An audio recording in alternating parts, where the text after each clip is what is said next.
नमस्कार। इज़राइल और गाज़ा को लेकर के जो पूरी दुनिया में एक तनाव चल रहा है, अब ऐसी स्थिति में पहुँच गया है कि यहाँ से वापसी आसानी से संभव नहीं है और हम सब लोग दिल थाम के बैठ रहे हैं कि अगला चरण क्या होगा और क्यों होगा और कहाँ तक जाएगा और उसमें देरी हो रही है इज़राइल की तरफ से, तो क्यों हो रही है? सवाल ये भी है कि इन बंधकों का क्या होगा जो इज़राइल से हमास लेके चला गया है? उनके ऊपर क्या किस तरीके से चीज़ें की जाएँगी और बहुत सारे सवाल हैं और इन सवालों में मुस्लिम कंट्रीज़ हैं, इन सवालों में रूस है, इन सवालों में चीन है, इन सवालों में इज़राइल को समर्थन देने वाले यूरोपीय देश और बाकी दुनिया है। होगा क्या? ये लाख टके का सवाल है और इस पर हमारे साथ बातचीत करने के लिए आज 2 विशेषज्ञ मेहमान हैं।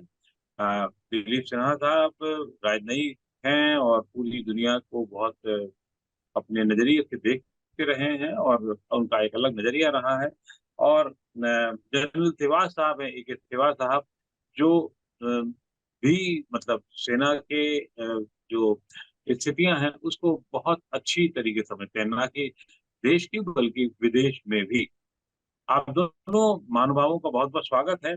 शिवाज साहब सबसे पहले तो आपसे सवाल क्योंकि आपने ज़मीनी लड़ाइयाँ बहुत सारी देखी हैं और अब की लड़ाई में बहुत सारा अंतर आ चुका है जब से आप सेना से आपकी अधिकृत रूप से मतलब एक रिटायर होने के बाद में। लेकिन आप देख तो रही हैं क्या दुनिया किस धरने पे जा रही है। ये जो गाज़ा का मामला है और जिस तरह से हमला हुआ उसके बाद जिस तरह से प्रतिक्रिया हुई इज़राइल की तरफ से, अब दूसरा चरण होने में हम लोगों की दुगदुकी बधी हुई है। क्या देरी है? कहाँ मामला फँसा हुआ है? और क्या होगा? आपको क्या लग रहा है? मैं चाहता हूँ थोड़ा-सा संक्षेप में इसे आप पहले बताएँ, फिर बाद में आगे बात करते हाँ, बिल्कुल। देखो श्रीवास्तव साहब, ये सबको पता है कि 7 अक्टूबर को एक हमास ने हमला किया इज़राइल के ऊपर और ये एक बहुत बड़ी चूक थी मोसाद की भी, जो सबसे अच्छी इंटेलिजेंस एजेंसी मानी जाती है, और इज़राइल की गवर्नमेंट और सिक्योरिटी फोर्सेस की। उस समय उन्होंने काफ़ी 1500 के करीब लोगों को मारा और करीब-करीब 300 से ज़्यादा लोगों को वो बंदी बना के ले गए। अब जवाब तो इज़राइल ने देना था, इसमें कोई शक नहीं। इज़राइल ने अब पलटवार किया है और इज़राइल जो अब ने मन बनाया है कि जब तक हमास का पूरा खात्मा नहीं कर देगा, वो रुकने वाला नहीं। हमास जो है वो अभी गाज़ा पट्टी के अंदर है और हमास की जो टॉप लीडरशिप है वो गाज़ा पट्टी में नहीं है, वो सीरिया में भी है, वो कहीं न कहीं यमन में भी है, कहीं न कहीं वो इराक के अंदर भी है। स्पेशली आनलिया जो उसके कमांडर। अब जो ऑपरेशन पहले 2 फेजेज में चला है इजराइल की तरफ से। जो पहला फेज था वो था सॉफ्टनिंग अप, कि आप इतने बम डालें, इतने रॉकेट, मिसाइल और एयर पावर का इस्तेमाल करें कि जो इलाका है गाजा पट्टी का वो सोफन अप हो जाए, ज्यादा नुकसान हो हमास को, और जो सेकंड फेज ऑपरेशन का जो अंदर घुसना है वो आसान हो जाए। इसके मद्देनजर रखते हुए इजराइल ने अपील भी की गाजा पट्टी में जो पैलेस्टीन हैं कि वो नॉर्थ से साउथ गाजा की तरफ चले जाएं, मगर वो हुआ नहीं क्योंकि हमास ने उनको जाने नहीं दिया। हमास उनको एक प्रकार से ह्यूमन शील्ड यूज कर रहा है। अब ये भी सच्चाई है, जो हमास है उसने बहुत ही अच्छी टनल डिफेंस बना रखी है गाजा पट्टी के अंदर, और जिसके अंदर घुसना बहुत ही मुश्किल है, और इसको भी मद्देनजर रखा है इजराइल ने, जो कि अपना सेकंड फेज स्टार्ट करने के लिए। अब उसने पूरा फर्स्ट फेज खत्म कर लिया है, कि जिससे उसने ज्यादा से ज्यादा जो मिलिट्री इंफ्रास्ट्रक्चर है हमास का, उसको बर्बाद किया है, और काफी हद तक जो टनल डिफेंस है वो जो है उनके अंदर भी काफी डैमेज किया है। पूरा तो नहीं कर पाया है क्योंकि वो 30 से 70 मीटर गहराई के अंदर है। अब उसने जो सेकंड फेज ऑपरेशन कर लिया है, और सेकंड फेज ऑपरेशन उसने इस ढंग से किया है कि उसको इतना ज्यादा पब्लिसाइज नहीं किया कि छोटे छोटे स्ट्राइक करके वो अंदर घुस रहे हैं और इलाके को जीत रहे हैं और फिर आगे जा रहे हैं, और हमास के जो लड़ाकू हैं उनको मारा जा रहा है। अब सच्चाई यह है कि इस जिस लड़ाई के अंदर 7 से 8 हजार के करीब सिविलियन कैजुअलिटी भी हो गई जो पैलेस्टीन की, क्योंकि वो कोलेटरल डैमेज में फंस गए और उनको ह्यूमन शील्ड भी इस्तेमाल कर रहा है हमास। अब ये लड़ाई लंबी खिंचने के आसार ज्यादा नजर आ रहे हैं, क्योंकि जब इजराइल अंदर घुस गया है टनल डिफेंस के अंदर, सिस्टमैटिकली उसको खत्म तो करेगा, मगर उसमें समय बहुत लगेगा। और उसमें उसके जो होस्टेजेज हैं वो भी सुनने में आया कि कहीं छुपा रखे हैं टनलों के बीच में, उनकी भी लाइफ को बहुत बड़ा डेंजर हो सकता है। ऐसे में जो देश इसके साथ आए हैं वो हैं एक प्रकार हिजबुल्ला डायरेक्टली, जो एक टेररिस्ट ऑर्गेनाइजेशन है जो साउथ लेबनान से, होती रिबल यमन से आए हैं, और बाकी देश जो है मुस्लिम वर्ल्ड के एक प्रकार से बातें तो करते हैं मगर कोई ओपनली नहीं आया है, और ना किसी ने अपना बॉर्डर ओपन किया। जैसे हाफा बॉर्डर इजिप्ट का वो बंद था, शायद अब खोला है उन्होंने, ओनली फॉर फॉरेनर्स और जो इंजर्ड है, बाकी कोई रिफ्यूजी लेने को तैयार नहीं है। कोई देश अगर आ सकता है इस लड़ाई में तो वो ईरान है, और ईरान को काउंटर करने के लिए अमेरिका ने दो मेडिटेरियन जो अपने मेडिटेरियन सी में दो एयरक्राफ्ट कैरियर ग्रुप लगा रखे हैं, जिसमें 20,000 के करीब लोग हैं, 40 करीब करीब शिप्स और फ्रिगेट्स हैं। तो इसलिए उसको डराने के लिए तो ये लगता है कि ये जो लड़ाई सेकंड फेज की चल पड़ी है वो इतना आसानी से खत्म नहीं होगा। और ऐसा लगता है जितनी ये लड़ाई लंबी खिंचेगी, it is disadvantage to Israel, advantage to Hamas, because धीरे धीरे पब्लिक ओपिनियन चेंज हो रहा है। जैसे जैसे पैलेस्टाइन की कैजुअलिटी हो रही है तो आक्रोश पैदा हो रहा है, स्पेशली मुस्लिम वर्ल्ड में, जो आज तक न्यूट्रल थे वो शायद अब टिल्ट कर रहे हैं पैलेस्टाइन और हमास कॉज के लिए। इसी प्रकार से जो यूरोप जो बिल्कुल इकट्ठा खड़ा हुआ था इसराइल के साथ, वहां पर भी अब लोग सड़कों पे आने लगे हैं, इसराइल के अगेंस्ट विरोध कर रहे हैं, क्योंकि जो पैलेस्टाइन की बड़ी कैजुअलिटी हो रही है। अब क्या होगा जी ये समय बताएगा, मगर एक चीज है कि अभी हमास ने जो फॉरेन के हॉस्टेज हैं उनको छोड़ने का ऐलान किया है कि आने वाले समय में उसको छोड़ेगा। उससे क्या इम्पैक्ट होगा वो तो समय ही बताएगा, मगर वाकई ये लड़ाई इतनी जल्दी खत्म नहीं होने वाली। क्या ये लड़ाई लंबी खिंचेगी, क्या ये लड़ाई के अंदर और देश भी आ सकते हैं, इसका भी कहना बड़ा मुश्किल है श्रीवास्तव साहब। बिल्कुल बिल्कुल, बिल्कुल सही कह रहे हैं आप।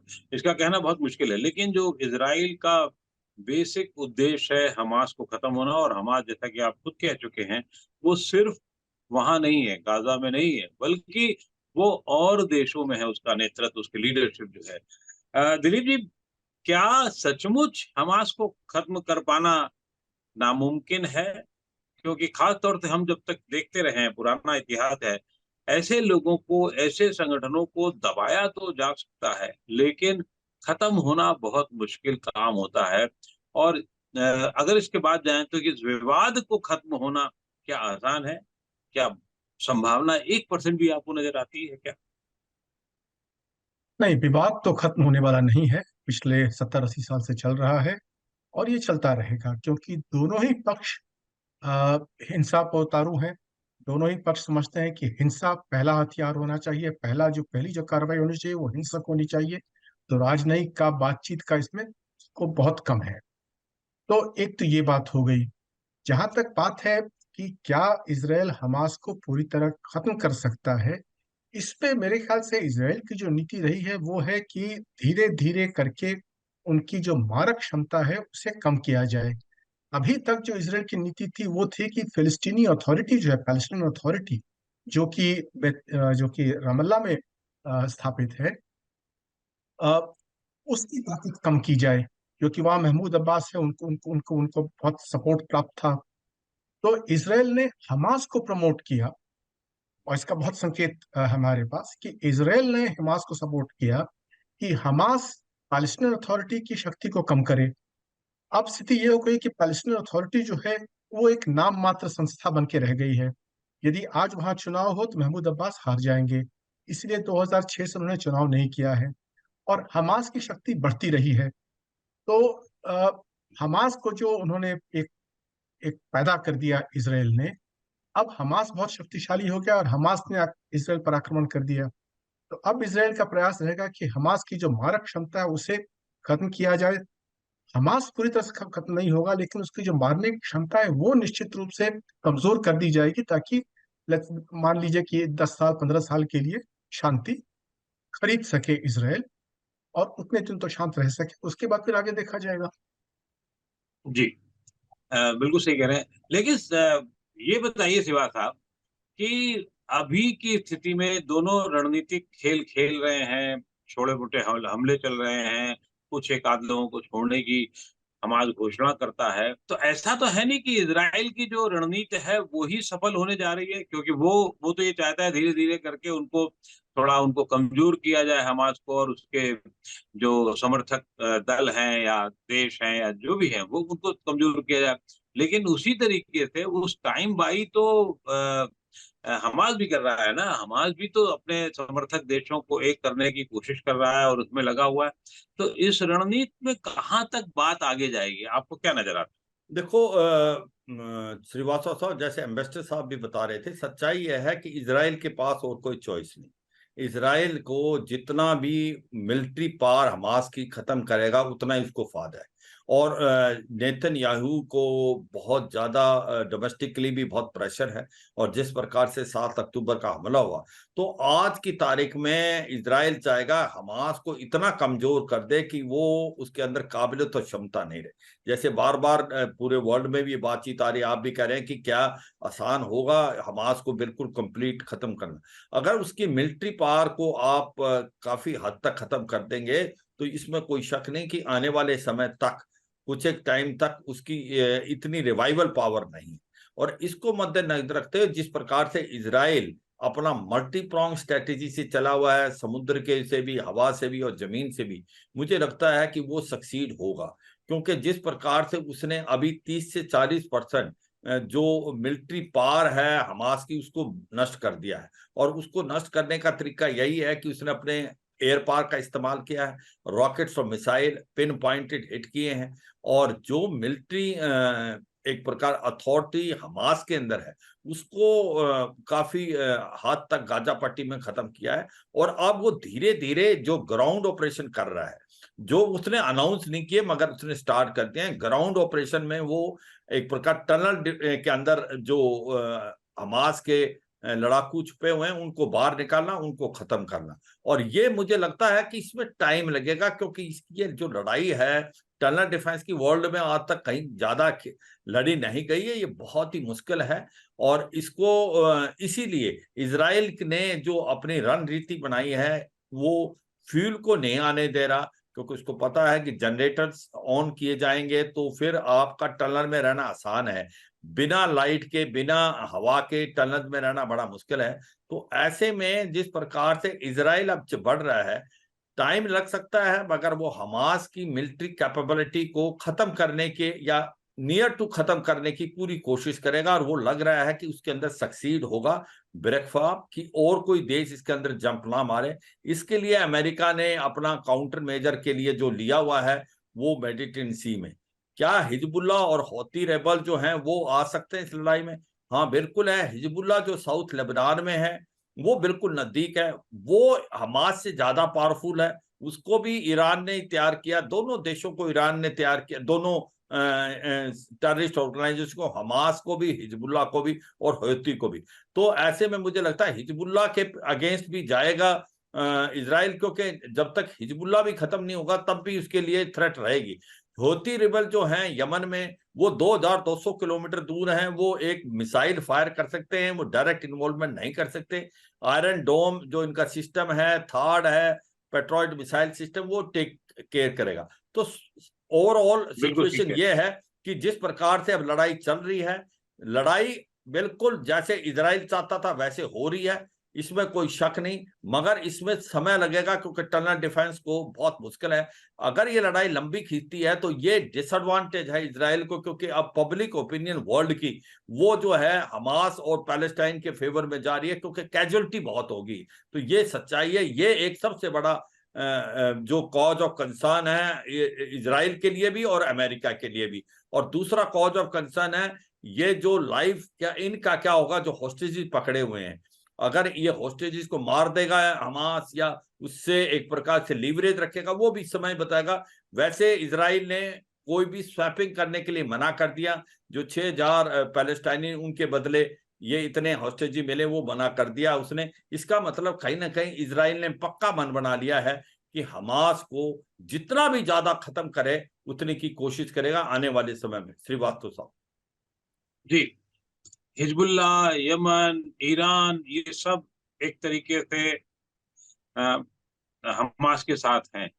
लेकिन दिलीप जी, क्या दुनिया दो हिस्से में बढ़ गई है इस मामले को लेकर, या अभी भी भारत ऐसे देश कई हैं जो चाहते हैं किसी तरीके से ये बहुत तनाव की स्थिति ना बढ़ने पाए, और होगा तो क्या इनका कोई दबदबा होगा, ये कुछ कहने की करने की स्थिति में होंगे? देखिए, आपने बिल्कुल ठीक कहा कि विश्व निश्चित रूप से अभी दो हिस्सों में बंट गया है।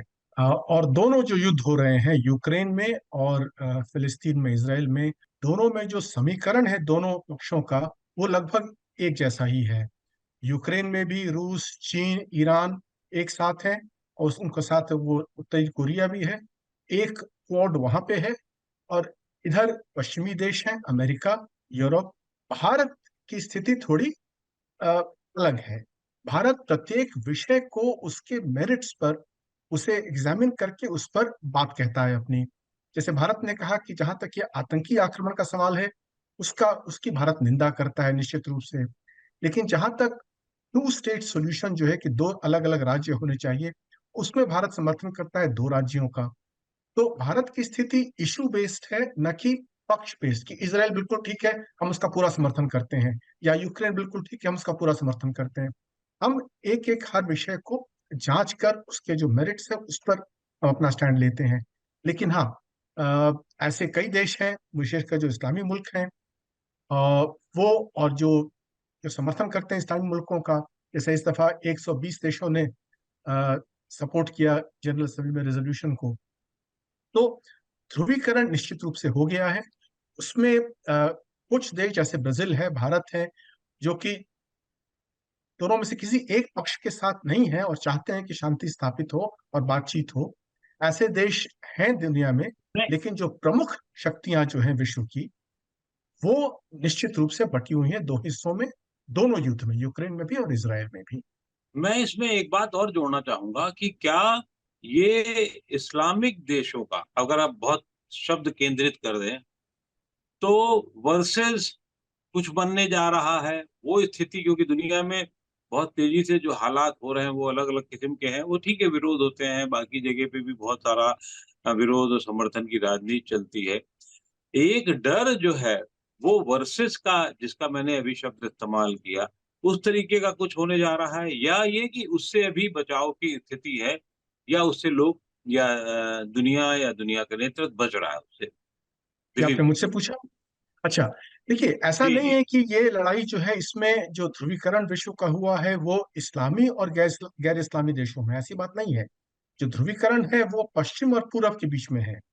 अब ये बात निश्चित रूप से है कि इसराइल के मामले में जो इस्लामी देश हैं वो लगभग सारे के सारे हमास के साथ हैं। वो विरोध में। यानी कि इस मामले में उसके विरोध कर रहे हैं। लेकिन यूक्रेन में ऐसा मामला नहीं है। तो इस्लामी मुल्कों का जो स्टैंड है वो इसराइल के मामले में है, क्योंकि वो फिलिस्तीन के समर्थन में है। लेकिन उसमें भी आपको देखना होगा कि जो रेजोल्यूशन था जनरल असेंबली में, यूएन जनरल असेंबली में, उसमें ट्यूनिसिया ने एब्सटेन किया, अल्बानिया ने एब्सटेन किया। तो ऐसा नहीं है कि सारे ओआईसी देश जो है बिल्कुल एकजुट होकर के उसके साथ हैं। उनमें भी मतभेद है। लेकिन ये निश्चित रूप से हुआ है कि हमास ने एक सफलता प्राप्त की है, कि इधर जो एक एक चला था, एक मुहिम चला था कि इसराइल और अरब देशों में शांति स्थापित हो रही थी, राजनयिक संबंध स्थापित हो रहे थे। वो प्रक्रिया निश्चित रूप से हमास ने रोक दी है। बस और कई कुछ वर्षों तक तो निश्चित रूप से ये प्रक्रिया रुकी रहेगी। जी। जनरल सिराज साहब, आपको अब ये युद्ध कहाँ तक जाता दिख रहा है? अगर मगर बहुत सारे होंगे, और उस ऐसी स्थिति में भारत को एक अपनी जो रणनीतिक स्थिति है वो कैसी रखनी होगी, खास तौर से क्योंकि उसके ऊपर भी संकट रहे हैं, उसके ऊपर भी दबाव रहे हैं, सीमाई दबाव रहे हैं। अब वो उसको क्या करना चाहिए, या किस तरीके से कर रहा है, तो सही दिशा में जा रहा है कि नहीं जा रहा? हाँ बिल्कुल, देखो श्रीवास्तव साहब, जैसे एम्बेसडर श्रीवास्तव। साहब ने इशारा किया है, वो सच्चाई है कि जो मिडल ईस्ट के अंदर बहुत टर्निंग इफेक्ट हो रहा था, जिस प्रकार से इजराइल और मुस्लिम वर्ल्ड के रिलेशनशिप इंप्रूव हो रहे थे, तो ऐसा लगता था कि एक शांति का माहौल पैदा होगा। और सबसे इंपॉर्टेंट चीज जो हुई है G20 के मीटिंग के बाद, जब Bharat middle east Europe economic corridor की बातचीत चली, क्योंकि ये एक गेम चेंजर था, फोर्स मल्टीप्लायर था। 40% जो ट्रेड है वो सस्ता होता, 60% वो तेज होता, और वो एक प्रकार मिडिल ईस्ट जो है वो गेटवे टू यूरोप हो जाता भारत के लिए, चाहे वो फ्रांस है, चाहे वो जर्मनी है, चाहे वो इटली है। और उससे क्या होने वाला था कि जो मिडिल ईस्ट के अंदर ये मुस्लिम कंट्रीज हैं, इनको पता है कि ये जो ऑयल है, जो फॉसिल फ्यूल है, ये 10 साल तक चलेगा, इसके बाद इसकी अहमियत खत्म हो जाएगी। तो वो भी अपनी इकोनॉमी को इनलार्ज करना चाहते हैं, टूरिज्म लाना चाहते हैं, मैन्युफैक्चरिंग इंडस्ट्री बढ़ाना चाहते हैं। तो ये जो भारत मिडिल ईस्ट और यूरोप कॉरिडोर, इकोनॉमिक कॉरिडोर था, वो एक प्रकार से बहुत कुछ बदलाव लाता, मगर इस लड़ाई के कारण उसके अंदर भी एक ठपपंथी आ गई है। इजराइल और मुस्लिम वर्ल्ड के जो रिलेशन बहुत अच्छे हो रहे थे, चाहे सऊदी से, यूएई से, ओमान से, जॉर्डन से, और कहीं ना कहीं ऐसा लग रहा था कि अब यहाँ पर इकोनॉमिक का बोलबाला होगा वो कम होगा। और जो अमेरिका अपना फोकस यहाँ से शिफ्ट करके एक प्रकार से पैसिफिक, इंडो पैसिफिक की तरफ ले गया था, अब उसमें भी कहीं ना कहीं ऐसा लगता है कि दोबारा इस तरफ आने के चांसेस हैं, क्योंकि ये एक्टिविटी यहाँ पर बहुत ज्यादा हो जाएंगी, मुस्लिम और नॉन मुस्लिम की। अब सच्चाई है कि क्या मुस्लिम पूरा वर्ल्ड खड़ा हुआ है आज की तारीख में हमास के साथ? देखो, वहां पर तमाशाई ज्यादा है, एक्ट करने वाले बड़े कम हैं। क्योंकि अगर ऐसे होते तो कोई भी ऐसा मुस्लिम देश नहीं आया आगे जो कि रिफ्यूजी को लेने के लिए तैयार था। और दूसरी बात यह है कि ज्यादातर कंट्री, इजिप्ट है, चाहे सीरिया, इजिप्ट है, जैसे आपका यूएई है, सऊदी अरेबिया है, वो न्यूट्रल चाहते हैं, वो शांति चाहते हैं, वो नहीं बढ़ना चाहते इसके अंदर। अगर कोई देश खुल के आया वो ईरान है, टर्की है। टर्की भी एक प्रकार से खलीफा बनना चाहता मुस्लिम वर्ल्ड का, मगर ये याद रखो टर्की नेटो का हिस्सा है, यूरोपियन यूनियन में आना चाहता है। तो वो एक प्रकार से बोले तो बहुत का, मगर कुछ खास करेगा नहीं, ये सच्चाई है। क्योंकि उसको भी ये पता है कि अगर उसने नेटो में रहना है और यूरोपियन यूनियन में आना है तो कुछ दिक्कत हैं, उनको वो फॉलो करेगा। मगर सच्चाई ये है कि ये जो लड़ाई है क्या आउट ऑफ कंट्रोल हो सकती है, ये एक चिंता का विषय है। कई बार अगर लड़ाई कंट्रोल में ना आए और इसके अंदर एक दो देश और अंदर आ गए, जैसे ईरान आ गया, तो फिर ये लड़ाई लंबी खिंच सकती है। और इसमें जिस प्रकार से चीन का, रूस का और नॉर्थ कोरिया का जो साथ मिल रहा है ईरान को, वो एक डर का माहौल पैदा करता है कि कहीं ऐसा तो नहीं ये चीज जो है कंट्रोल से बाहर निकल जाए। ये जो हुआ है, इन दोनों देशों को बहुत फायदा हुआ, चीन को भी और रूस को भी। चीन को इसलिए फायदा हुआ जो उसका बेल्ट रोड इनिशिएटिव था वो अब ठप हो गया था जब से Bharat middle east Europe economic corridor की बात हो रही थी, क्योंकि बीआरआई जो है एक प्रकार के डेट ट्रैप है, वो चल नहीं पा रहा था। मगर अब ये ठप हो जाता तो बीआरआई दोबारा रिवाइव हो सकता है। दूसरा, जहां रूस की बात है, रूस यूक्रेन लड़ाई में अब ऐसा लगता है कि फोकस हटके इधर आ जाएगा, और ये रूस के लिए फायदे में है। और रूस ने अपना काउंटर ऑफेंसिव स्टार्ट कर दिया है यूक्रेन के। अब उसको लगता है यूक्रेन को इतनी मदद नहीं दे पाएगा यूरोप, तो इसलिए उसने अपना जो विंटर ऑफेंसिव वो स्टार्ट कर दिया। जहां भारत की बात आती है, मुझे लगता है भारत जो है बड़ा सोच समझ के चल रहा है। भारत चाहता है कि वहां पर शांति आए, पीस आए। भारत आतंकवाद के अगेंस्ट है, मगर भारत दो नेशन थ्योरी के है, पैलेस्टीन के साथ खड़ा है। और भारत ने सबसे ज्यादा अगर किसी ने ह्यूमैनिटेरियन असिस्टेंस भेजा है तो भारत उन देशों में से है। 90 टन भेज चुका है भारत, और मुझे लगता है भारत एक बड़ा सेंसिबल स्टेप ले रहा है। मगर इस लड़ाई के कारण भारत को भी बड़ा नुकसान हुआ है, स्पेशली कि ये जो भारत मिडिल ईस्ट और इकोनॉमिक कॉरिडोर बनना था, यूरोप तक जाना था, वो एक गेम चेंजर होता भारत के लिए भी। मगर अब मुझे लगता है उसमें थोड़ी सी खटास पैदा होगी, और सिचुएशन क्या होगी ये समय ही बताएगा। मगर सच्चाई यह है, भारत बिल्कुल सही कह रहे हैं आप। लगता है कि कुछ उसमें बिल्कुल बिल्कुल है, बहुत सारी चीजें संदिग्ध हैं, कुछ होगा क्या कहा नहीं जा सकता। और एक बात जो आपने कहा बड़ी है कि इस पूरे युद्ध का तो कुछ हो ना हो, लेकिन थोड़ा भला चीन और रूस का हो जाएगा इस मामले में। ये शायद एक थोड़ा सा अभी मामला चल रहा है, देखते रहना होगा हम लोगों को, और फिर उस पर बातचीत भी होगी। बहुत बहुत आभार आप सबका, शिवा साहब आपका, और आप दिलीप जी आपका, नवोदय टाइम्स पंजाब केसरी से बातचीत करने के लिए और इतनी आसान शब्दों में गूढ़ अर्थ समझाने के लिए बहुत बहुत शुक्रिया। धन्यवाद।